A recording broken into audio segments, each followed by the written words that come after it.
Hey,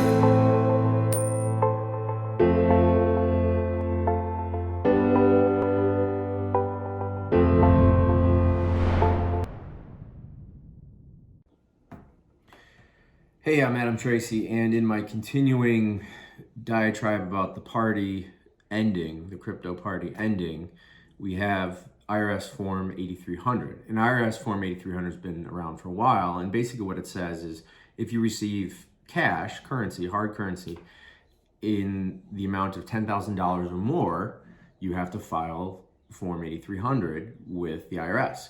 And so even if you were selling a car, for instance, and the car was $11,000, somebody gave you $11,000 in $100 bills, you would have to file a Form 8300 by law.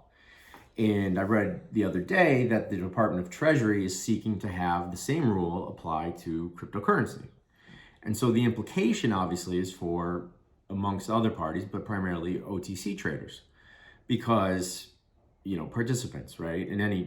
Because if you're buying large blocks of crypto, right, in excess of 10,000, you would now, as the recipient, be required to file Form 8300. There's inherently nothing wrong with it, right? And I get where and why the emphasis of the IRS, where it's placed. It makes a lot of sense because there is a fair degree of tax evasion going on.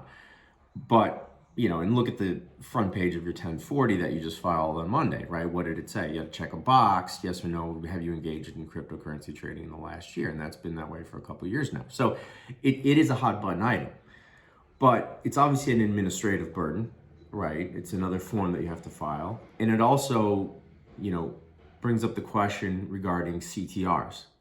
And the majority of OTC traders are registered, or at least should be registered, as money service businesses with FinCEN, which triggers your obligation to file CTRs, currency transaction reports. Currency transactions reports basically say the deposit, withdrawal, or transfer of more than $10,000 in cash requires the filing of a CTR through FinCEN, right? A BSA filing.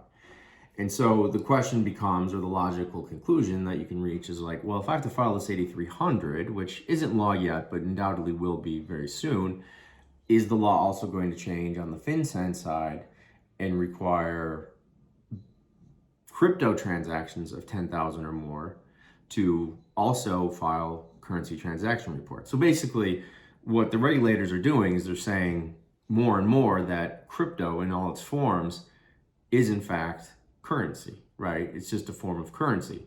Now, it's digital, so one could argue, well, isn't that more like sending a wire, which, if you receive a wire for $11,000, you don't have to file a Form 8300 or a CTR. But they're drawing the parallel, if you will, that cryptocurrency in all its forms is effectively cash, hard cash.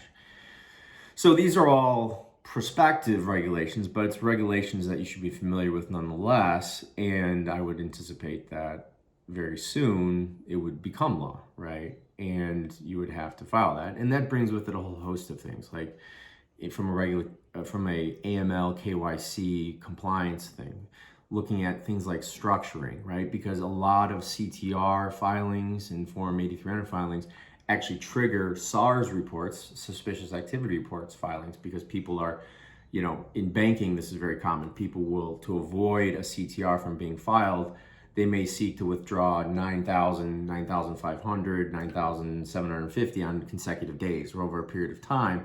And that's structuring, which is a crime, right? So in that process would trigger a SARS filing by the financial institution, the money service business. So it's decidedly something that you need to prepare for, and I would advise that your AML, KYC, CTR, SARS policy, all of those, one, be in place because legally you have to have them, but two, have adequate language and procedures that are there that will accommodate or provide for guidance when it comes to compliance with not only FinCEN regulation, but IRS regulation. So just a quick tidbit. You have any questions, obviously always hit me up, Adam at AdamTracy, TRACY.io, and I will talk to you later. Thanks.